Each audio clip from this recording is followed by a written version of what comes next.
Hi everyone, and thanks again for coming back and tuning in. I've honestly been questioning why I even want to revive this old Rails app. Honestly, this codebase is kind of a lost cause, but I think working through this will help me improve my skills and hopefully offer value to anyone watching who's dealt with or will deal with a bad codebase. I want this series to show you how you can save a messy app and why a lot of common coding practices actually matter, especially the ones that tend to get neglected, particularly by new web developers. I'm also a very hands-on learner, so this process really helps me sharpen my own skills as a developer. As far as what I envision for this application, I want to turn it into something that could actually be used.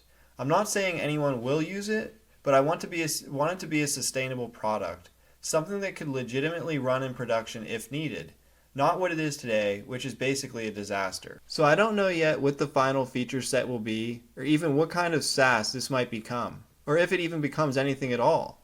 But I do know there are a lot of things I want to fix.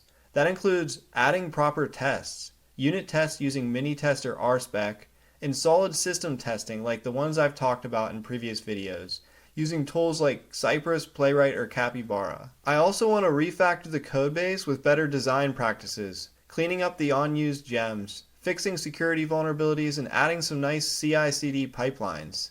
And if I can get the app into a legitimate, stable state, I'd love to start adding features so that it actually feels like a real software as a service application. So, if you've ever inherited a messy Rails app, or you're worried that your own side project is heading in that direction, this series is for you.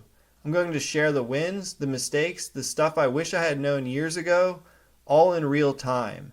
If that sounds interesting, consider subscribing or following along. And in the next videos, I will start digging into the code, adding tests, cleaning things up, and seeing whether this app can be saved, or if it completely falls apart along the way.